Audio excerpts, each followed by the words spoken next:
Okay, so I've been saving up a lot of empty or finished products recently, like a weirdo, and I wanted to do an empties video because I love watching them. I think it's good because you get to see what somebody actually thought of the product. If you worked your way to the bottom, then you've probably got a good strong opinion on it, whether it be good or bad, that you genuinely have an opinion on it because you've used it enough to form an opinion. So I like watching empties videos, and I thought I would collect some empty products that I've finished recently, and they've been collected in my room for a while and I would like to get rid of them, so I thought that's what I'll film today.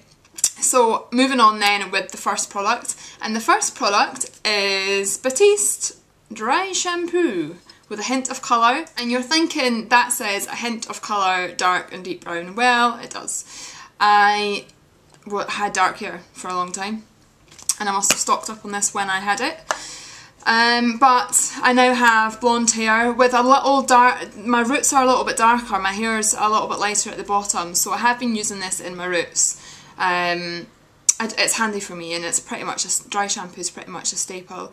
I don't wash my hair every day, and I also find it quite useful after the gym, like if you don't have time for a shower, like before you leave the gym, you can spray this in your hair and like sort of zhuzh it up a bit, and it gives it a bit, makes you look a little bit less sweaty and messy. So I love dry shampoo. I would not be buying the dark brown one for a long time, probably until the next time I dye my hair. I tend to flip between blonde and dark quite a lot, so yeah, it's a regular occurrence for me to change my hair colour. But the only downside about this is it has a colour, obviously. It's for dark hair, so it does have a colour. And I didn't realise that when I first started using this, so I would be like spraying it in my hair and then sort of like rubbing it into my hair and then going to scratch my face, or like rubbing my nose and not realising. And then my boyfriend would be like, "You've got brown, black stuff all over your face." And I was like, what? No, I don't. So I did, and it was the mess that Batiste leaves on your hands. So make sure once you've used it, you've worked it into your hair, you wash your hands afterwards. But I'll be picking up another Batiste Dry Shampoo from Boots soon, probably in the blonde shade. And then I have two other hair products. The first one is the SP Hydrate Conditioner.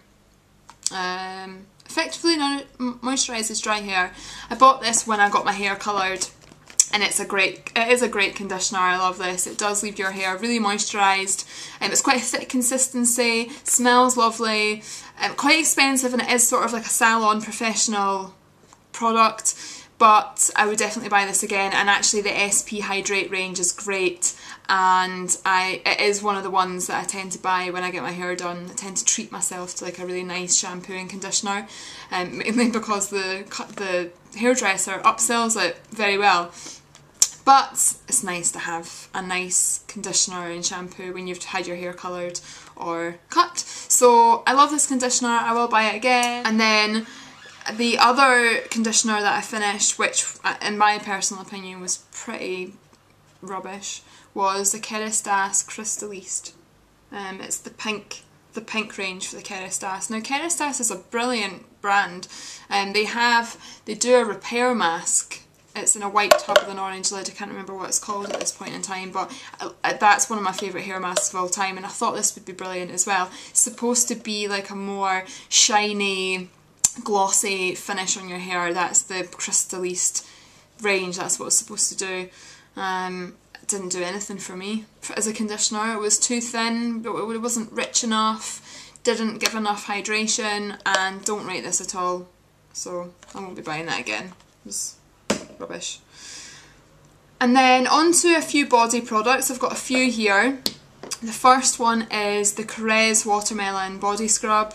Again, it was okay. I didn't love it. I like the Korres range just because it's a Greek brand, and I go to Greece quite a lot. It's a bit of a favourite holiday destination for me and my boyfriend, and we've now been to a couple of different Greek islands, and we're going again next year. But this was a bit of a didn't really like it.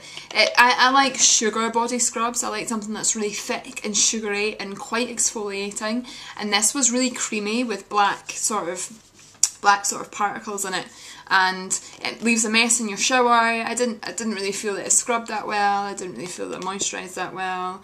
Doesn't really smell of watermelons. All in all, it's okay. I wouldn't buy that again. It wasn't great. Something I would buy again, and I love this product, is the ElemisTan Accelerator. And this actually comes as an SPF of 4. So I'll read the back just because this is a bit of a confusing product. It says, optimise your natural tanning ability with this pre-tanning lotion containing a blend of shea butter, macadamia nut oil, jojoba oil and tyrosine. It says, apply daily for 1 to 2 weeks before a holiday or before sunbathing to enhance the tanning process. Can be used as a low protection sunscreen by non-sensitive skin types which tan easily. I don't tan easily. I do tan well, but it takes me a long time and my skin is very sensitive to the sun, so I tend to wear extremely high factors when on holiday. So what I actually use this for is, before I go on holiday, I apply this a couple of weeks beforehand all over just to sort of prepare my skin for the sun. I also, and I know this is a bit naughty, but I do go on a few sunbeds before I go on holiday, just because in Scotland we never have much sun. It's never a prolonged summer anyway. There's never like a spell where you're like, oh, I've just sunbathed every day for like 2 weeks. It's like, oh, I had an afternoon in the sun. And it's not really a lot to get your skin ready for the sun, especially like foreign heat. It's just totally different. So I tend to have a few sunbeds before I go, just to acclimatise my skin to the sunshine basically, especially if it's been a long winter like last winter. So what I do is I go on like 4 or 6 minute sunbeds a couple of weeks beforehand, maybe once every 3 or 4 days, and I apply this all over my body. And it's nice because it has a tint to it, and I don't know if that really like tans your skin, but it's nice. It goes on really light on the skin. It smells like shea butter, macadamia, sort of like that sweet sort of coconutty smell, and I don't use this in the sun ever, but I do apply it after I've been in the sun. So I would apply that 1 to 2 weeks before I go on holiday, all over, maybe have a couple of sunbeds, and then after I've been sunbathing on holiday I would apply that. So it sort of accelerates your tan, gives you a much deeper tan, and it lasts a lot longer. But I wouldn't recommend this as a sun cream because it only has an SPF of 4, so unless you're like really, really dark olive skinned anyway, then I wouldn't recommend this as a body sun cream, definitely not. And then the second body product that I've finished is the Rituals Magic Touch Cherry Blossom and Rice Milk Ultra Rich Whipped Body Cream. This is a glossy box product and I loved it, really loved it. It actually introduced me to whipped body creams as well. I love the texture that they have. Let's see if I can get any more out there, a tiny little bit. It's a really, really nice, the whipped texture is really light and it goes on really easily, but it's so moisturising for a light body cream. It's really lovely and it really made me love whipped body creams, so I've sort of got a love for whipped body creams now. But that was a lovely product. I'll definitely be checking out more from the Rituals brand as well, as it's not somewhere that I generally like shop for body products. It's not really high end either. The products are not like Elemis, like £40–50 for a body scrub. So sort of middle of the road pricing wise. So I'll definitely check out the Rituals brand again for other whipped body creams. Whether I go for like this exact scent, the Cherry Blossom and Rice Milk, I don't know. I'd like to try other smells in the range. I also finished Caudalie Divine Oil for body, face and hair. It's just an empty glass bottle. This is a tiny version. This was only a 15ml bottle. I don't actually know where I got this from. I think I got it in a gift set or something. But again, I enjoyed using this. I love body oils in the winter, so I really should have saved this for the winter, but I couldn't resist it. Leaves your skin really, really soft. It's got a lovely sort of aromatherapy smell to it. It's very like, there's no sweet smell in that at all. It's very spa smelling. And yeah, I would definitely buy this again. I think this is quite expensive for a body oil though. And there's other body oils out there. But I did enjoy using this. It does leave your skin really, really soft. And I love Caudalie products. They're a sort of a good all-round brand. Like, I love their skincare, I love their body products. So I did really enjoy this, but whether I rush out and buy it again, I don't know. It was nice though. And then finally, three other body products that I finished. This was another Glossy Box product, Nip and Fab Pistachio Sundae. Again, a whipped body butter. This was also gorgeous to use. It smells like pistachio ice cream, really, really sweet, and a lovely texture again, sort of the whipped texture, really moisturising, and for a body butter this has definitely got to be one of my all-time favourites. I don't know where you get this from though. I haven't seen this. I've seen Nip and Fab all over the place. You can get some skincare in Boots. John Lewis I think have the Nip and Fab range, but or Harvey Nicks maybe, but I haven't seen this Pistachio Sundae, so I'll need to hunt this down. But so that was a lovely body cream, and I would definitely repurchase that. This again was only a 50ml size, but I'm sure you can get the big tubs. And then finally two Body Shop body products that I finished, the Mango Shower Gel and the Raspberry Ripple Bath and Shower Gel here. The mango one I would say is pretty blah, not really much to say about that. I think the smell wears off after a couple of uses as well. Like, you don't use it and think, oh, I smell of mangoes.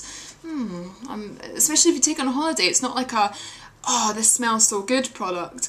Whereas the Raspberry Ripple one this is a really, really vibrant pink colour, but it smells of like raspberry ripple ice cream or raspberries and raspberry sponge. Just raspberry jam. It smells like raspberry jam. And this is also a bath gel as well, so you could use this in the bath, but I would definitely repurchase this. The mango one, I think I've had a few of these in the past as well, and I'm sort of sick of it, so if I was going to pick one of these up again, it would be the Raspberry Ripple one. And then a couple more things I have here. The first one is the Press-On Manicure. I bought this ages ago, and I've been storing it away for some strange reason.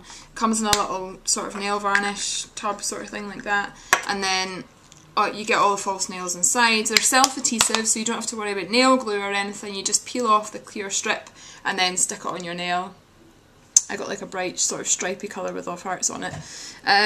These are easy to use and they do last pretty well. I hate false nails, and these are still false nails. They are slightly thinner than normal false nails, but oh god, I hate them on my... I hate plasticky nails on my hands. Like, it just annoys the hell out of me.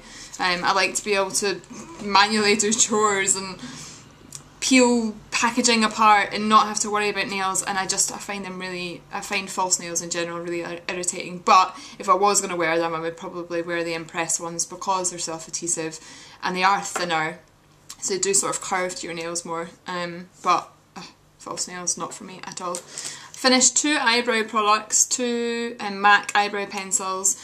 One was in Strut. This is a really dark colour for when I had dark hair or darker eyebrows, and this is Lingering. This is my blonde colour, this is my brunette colour. I've got another one of these on the go at the moment. I find these really easy to use, and they're sort of like my staple brow product, and these are going back to MAC, so that's good. And then the final product is the Nails Inc Vitamin E Oil Stick Pen. It's just a cuticle pen thing for your nails to keep your cuticles from splitting or chipping or whatever. It's a nail oil, you know, it's nothing exciting, and I'm sure because it's Nails Inc it was probably quite expensive. I just recently bought the almond nail and cuticle oil from the Body Shop, which I like more. It smells nicer, so I'd rather use this one, so won't be repurchasing that. I think I must have got that in a nail set or something. And that's me, that's my empties. Yay, my first empties video. Thanks for watching, and let me know if there's any empty products that you finished that you think I should check out. Let me know if you have differing opinions on any of the products that I've talked about in my video. If I'm wrong, if you have a different opinion from me on some of the products, then that's fine too. We're all entitled to our own opinion. And thanks for watching, and I'll see you in my next video.